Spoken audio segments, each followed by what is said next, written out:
नमस्कार दोस्तों, आप देख रहे हैं महादेव दर्शन। दोस्तों, जब स्वयं महादेव ने सपने में आकर पुजारी को बताया जमीन में दबे होने का रहस्य, उज्जैन के महाकालेश्वर मंदिर परिसर में एक ऐसी घटना हुई जिसने वहां खड़े सभी लोगों को हैरत में डाल दिया।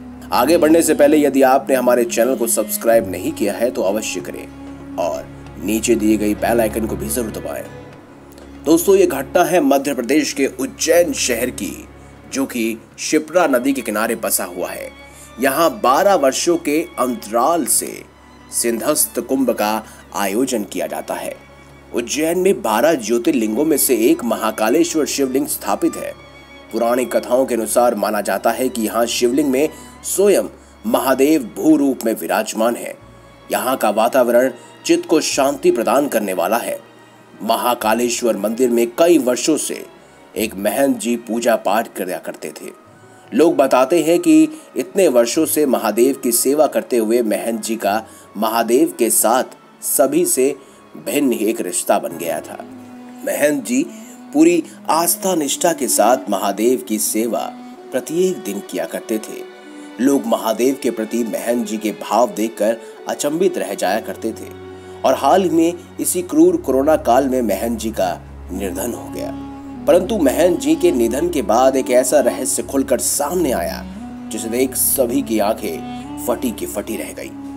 आज से कुछ माह पूर्व महंत जी जब बीमारियों से जूझ रहे थे, ऐसे कठिन समय में महंत जी महादेव का जाप करना नहीं छोड़ा करते थे। एक रात जब महंत जी शयन अवस्था में थे, तब उन्हें स्वप्न में महादेव ने दर्शन दिए, परंतु कुछ बिना बोले ही वहां से चले गए।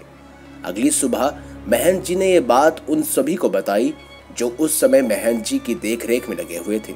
सभी ने इस बात को साधारण स्वप्न बताकर महंत जी को सब कुछ भुलाने की सलाह दी, परंतु महंत जी का घोर विश्वास था कि ये कोई साधारण स्वप्न नहीं है।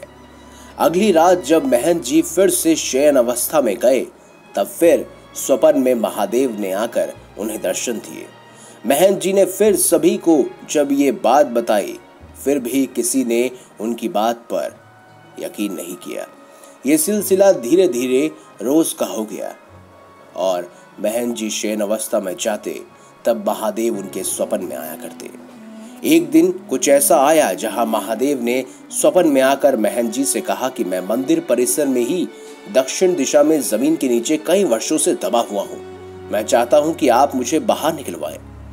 इतनी बात कहकर महादेव स्वप्न से विलुप्त हो गए। महंत जी की आंख खुल गई। उन्होंने तुरंत ही मंदिर के कुछ लोगों को बुलाया और सारी बात बताकर दक्षिण दिशा से महादेव को बाहर निकालने की बात कही, परंतु वहां सभी ने उन्हें एक बीमार वृद्ध व्यक्ति समझकर किसी ने भी उनकी बात पर भरोसा नहीं किया। लेकिन महंत जी का विश्वास अडिग था कि महादेव ने स्वप्न में यदि कुछ कहा है तो उसका अर्थ कुछ न कुछ अवश्य तो है ही। इसी कारणवश महंत जी ने मंदिर प्रशासन को सारी बात बताने का निर्णय लिया, परंतु जहां तक वह किसी को ये बता पाते उससे पहले ही काल चक्र में उनका निधन हो गया। महंत जी के निधन के साथ महादेव के मंदिर परिसर में दक्षिण दिशा में दबे होने की बात भी दब कर रह गई, परंतु हाल ही में मंदिर प्रशासन द्वारा विस्तारितकरण का कार्य शुरू करवाया गया। तभी ऐसा चमत्कार हुआ जिसे देखकर सभी के होश उड़ गए। जैसे ही विस्तारीकरण कार्य हेतु मजदूरों ने मंदिर परिसर के दक्षिण दिशा में खुदाई का कार्य करना प्रारंभ किया, खुदाई के दौरान धरातल से कुछ 2 फीट नीचे ही मजदूरों को एक विशाल काले रंग का विशेष पत्थर दिखाई पड़ा। सभी ने उसे बाहर निकाला तो ज्ञात हुआ कि ये कोई साधारण पत्थर नहीं बल्कि ये तो साक्षात शिवलिंग है। मंदिर परिसर से शिवलिंग मिलने की खबरें पूरे उज्जैन में आग की तरह फैल गई। तुरंत ही वहां पुरातत्व विभाग का समूह भी पहुंच गया। खुदाई फिर से शुरू की गई, तब वहां से 10वीं शताब्दी के विष्णु भगवान की मूर्ति भी मिली। ये सब देखकर वहां के लोग पूरी तरह से आस्था में झूम उठे। तभी वहां उपस्थित लोगों में से किसी ने कुछ माह पूर्व महंत जी को आए स्वप्न के बारे में सभी को याद दिलाया। जिसने महंत जी की बातों को यूं ही हवा में उड़ा दिया था, उन सभी को अपने किए पर पछतावा हुआ और साथ ही भक्तों ने महंत जी को याद कर उनको आस्था भाव को भी बहुत सराहा। जमीन से खुदाई में मिली 10वीं शताब्दी की विष्णु भगवान की चतुर्भुजी प्रतिमा स्थानक मुद्रा में है। साथ ही 9वीं शताब्दी के शिवलिंग की लंबाई 5 फीट है। ये जितनी धरातल के ऊपर है उतनी ही जमीन के नीचे भी।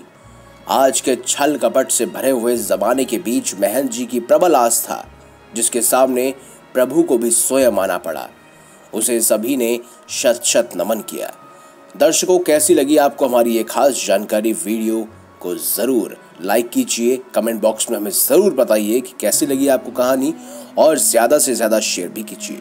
मिलेंगे अगली बार एक नई खास वीडियो के साथ। तब तक के लिए बहुत बहुत धन्यवाद, और साथ ही साथ हमारे चैनल को सब्सक्राइब करना ना भूलें। धन्यवाद।